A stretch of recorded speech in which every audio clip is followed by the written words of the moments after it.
Okay. ಅದ್ರ ಒಳಗಡೆ ಒಬ್ಬ ಬಾಣಂತಿ ನೀವು ಹೆಂಗ್ ಸಹಿಸ್ಕೊಂಡ್ರಿ? ಅದೇ ಲೈಕ್ ತುಂಬ ಪ್ರೆಷರ್ ಇತ್ತು, ಅದು ಹೇಳೋಕ್ಕಾಗ್ತಾ ಇಲ್ಲ. ಅದು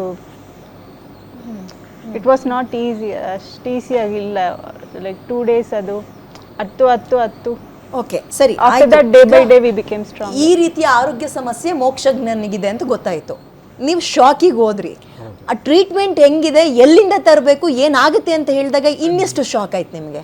ಬಿಕಾಸ್ ಒಂದಲ್ಲ ಎರಡಲ್ಲ ಲಕ್ಷನೂ ಅಲ್ಲ, 9 ಕೋಟಿ ರೂಪಾಯಿ ಮೆಡಿಸನ್ ಬೇಕು. 9 ಕೋಟಿ ಹೆಂಗ್ ರಿಸೀವ್ ಮಾಡ್ಕೊಂಡ್ರಿ? ಫಸ್ಟ್ ಅವರು 16 ಅಂತ ಹೇಳಿದ್ರು. ಫಸ್ಟ್ ನಮಗೆ 16 crores ಎಲ್ಲಿಂದ ತರಿಸಬೇಕು ಅಂತ? US ಇಂದ ಝೋಲ್ಜೈಮಾದ ಇಂಜೆಕ್ಷನ್ ಹೆಸರು, ಅದು ನೋವರ್ಟಿಸ್ ಅನ್ನೋ ಕಂಪನಿ ಅವರು ಇದು ಮಾಡಿ ಅವರು ಪೇಟೆಂಟ್ ಮಾಡಿಕೊಂಡಿದ್ದಾರೆ. ಸೊ ಅಲ್ಲಿಂದ 16 crores ಏನಕ್ಕೆ ಅಂತಂದ್ರೆ ಲೈಕ್ ಮುಂಚೆ ಟ್ಯಾಕ್ಸ್ ಬೀಳ್ತಿತ್ತು ಅಂತ, so import tax 7 crores extra ಆಗ್ತಿದ್ರು, 9 crores. ಸೊ ಈಗ ಅದು ಗವರ್ಮೆಂಟ್ ಕಡೆಯಿಂದ ಬೆನಿಫಿಟ್ ಕೊಟ್ಟಿದ್ದಾರೆ ಅಂತ ಹೇಳ್ತಿದ್ದಾರೆ. 9 ಅಂತ ಹೇಳಿದ್ದಾರೆ ಈಗ ಸದ್ಯಕ್ಕೆ. ಸೊ ಅದಕ್ಕೆ 9 crores ಅಂತ. ಸರಿ ಆಯ್ತು ಸರ್, ಈಗ 9 ಕೋಟಿ ಹೊಂದಿಸಿದ್ವಿ ಅನ್ಕೊಳ್ಳೋಣ, ಹೊಂದಿಸ್ತೀವಿ. ಯಾಕಂದ್ರೆ ನಾವು ಕಡಿಮೆ ಇಲ್ಲ, 6.5-7 ಕೋಟಿ ಜನ ಇದ್ದೀವಿ.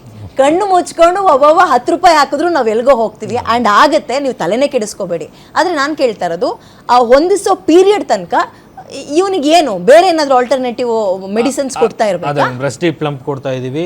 ಏನದು ಮಷೀನಲ್ಲಿ ಉಸಿರಾಟ ಹಿಂಗೆ ಇರುತ್ತೆ ಅದು. ಇನ್ನ ರೆಸಿಡಿ ಪ್ಲಂಪ್ ಅನ್ನೋದು ಮುಂದೆ ಡ್ಯಾಮೇಜ್ ಆಗದೆ ಇರೋದಕ್ಕೆ, ಕಂಟ್ರೋಲ್ ಅಟ್ಲೀಸ್ಟ್ ಅಲ್ಲಿಗೆ ಸ್ಟಾಪ್ ಮಾಡೋದಕ್ಕೆ. ಅದು ಏನದು? ಅದು ಬಾಯಿಗೆ ಓರಲ್ 1.6 ml ಈಗ ಕೊಡ್ತಾ ಇದೆ ಅವನಿಗೆ. ಮುಂಚೆ 1.3 ಕೊಡ್ತಿದ್ವಿ, ಈಗ ಸ್ವಲ್ಪ ವೇಟ್ ಬೆಳೆದಿ ಜಾಸ್ತಿ ಆಗ್ತಾ ಇರುತ್ತೆ ಅದು. ಸೊ ಈಗ ಅದು ಕೊಡ್ತಿದೀವಿ. ಅದು ಬಿಟ್ಟು ಇನ್ನು ನಾರ್ಮಲ್ ಆಗಿ ನೆಬುಲೈಸೇಷನ್ ಅಂತ 4 hours ಎವ್ರಿ 4 hours ಕೊಡ್ಲೇಬೇಕು. ಅದು ಅದೇ ಎಲ್ಲ ಮಿನಿ ICU ತರ ಮನೆಯಲ್ಲೇ ಸೆಟಪ್ ಮಾಡಿ ಕೊಟ್ಟಿದೀವಿ ನಾವು. ಇನ್ನ ಅದೆಲ್ಲ ಮೆಡಿಸಿನ್ ನಮ್ಮಲ್ಲೇ ಇದೆಯಾ ಈಗ ಸದ್ಯಕ್ಕೆ ಇರೋದು ಈಗ ಇಲ್ಲಿದೆ.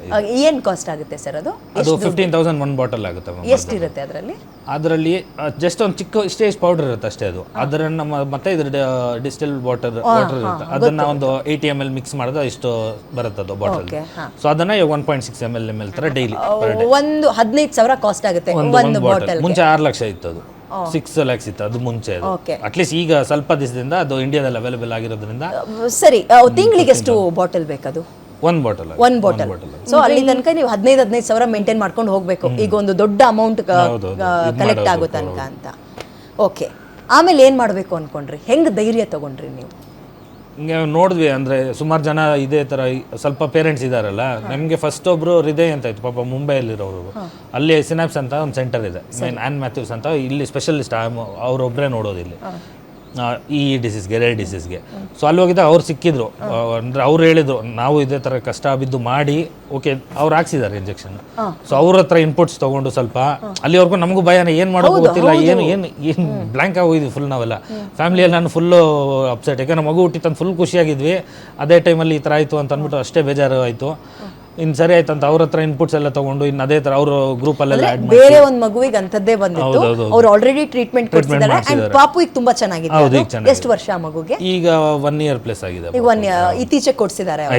ಓಕೆ, ಡಾಕ್ಟ್ರು ಈ ಸಮಸ್ಯೆ ಎಷ್ಟು ಜನರಲ್ಲಿ ಒಬ್ರಿಗೆ ಬರುತ್ತೆ, ಯಾಕೆ ಬರುತ್ತೆ ಅಂತ ಹೇಳಿದ್ರು? ತುಂಬಾ ರೇರ್ ಅಂತ ಮ್ಯಾಮ್ ಇದು. ಆಕ್ಚುಲಿ ಅಷ್ಟೊಂದು ಈಸಿಯಾಗಿ ಬರೋದಿಲ್ಲ ಯಾರಿಗೂ.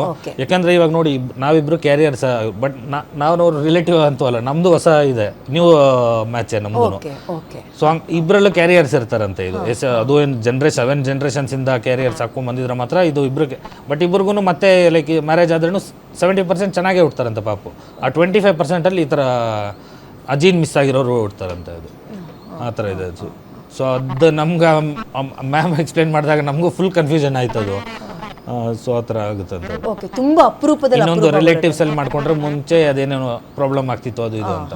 ನೆಂಟಸ್ತಿಕೆಯಲ್ಲಿ ಮದುವೆ ಮಾಡ್ಕೋಬಾರ್ದು, ಹೆಣ್ಣು ಗಂಡು ತರಬಾರ್ದು ಅಂತ ಅದೇ ಹೇಳ್ತಿದ್ರಲ್ಲ. ಸೊ ಅದೇ ತರ ಇವಾಗ ಇಬ್ಬರಲ್ಲೂ ಕ್ಯಾರಿಯರ್ಸ್ ಇರ್ತಾರಂತೆ. ಅದು ಸೊ ಕ್ಯಾರಿಯರ್ ಇದ್ರೆ ಮಾತ್ರ. ಸರಿ ಆಯ್ತು ಸರ್, ಇವಾಗ ಈ ಸಮಸ್ಯೆಗೆ ಟ್ರೀಟ್ಮೆಂಟ್ ತಗೊಳ್ಳೋಣ.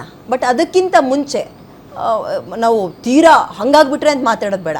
ಏನೇನು ಪ್ರಾಬ್ಲಮ್ ಸದ್ಯಕ್ಕೆ ಅವನಿಗೆ ಆಗ್ತಾ ಇದೆ? ಈಗ ಮಸಲ್ಸ್ ಇಲ್ಲ ಅಂದ್ರೆ ಹಾಲು ಕುಡಿಯಲ್ಲ ನೇರವಾಗಿ, ಅವನು ನೀವು ಒಳಲೆಲೆ ನುಂಗುತ್ತಾನೆ ಅದನ್ನ. ಇಲ್ಲ, ಪೈಪ್ ಇದೆ, ಓಜಿ ಟ್ಯೂಬ್ ಬಾಯಲ್ಲಿ ಹಾಕಿದೀವಿ ನೋಡಿ. ಅದು ಇಂಜೆಕ್ಷನ್ ಅಲ್ಲಿ ಬಾಯಲ್ಲೂ ಹಾಕಂಗಿಲ್ಲ, ಟ್ಯೂಬ್ ಅಲ್ಲಿ. ಆ ಟ್ಯೂಬ್ ಒಳಗೆ ಪ್ರತಿ 2 ಗಂಟೆಗೆ ಒಂದ್ಸಲ ಹಾಲು ಹಾಕ್ಬೇಕು ನೀವು. 3 hours once ಆಗ್ತಾ ಇದೆ. 3 hours once. ಸರಿ, ಈಗ ನನ್ಗೊಬ್ಬ ಮಗ ಇದ್ದಾನೆ, ನನಗೆ ಹಾಗಾಗಿ ಮಗುವನ್ನ ನಿಭಾಯಿಸ್ ಗೊತ್ತಿದೆ. ಹಾಲು ಕುಡಿಸಿದ ತಕ್ಷಣ ನಾವು ತೇಗಿಸ್ತೀವಿ ಅವನಿಗೆ.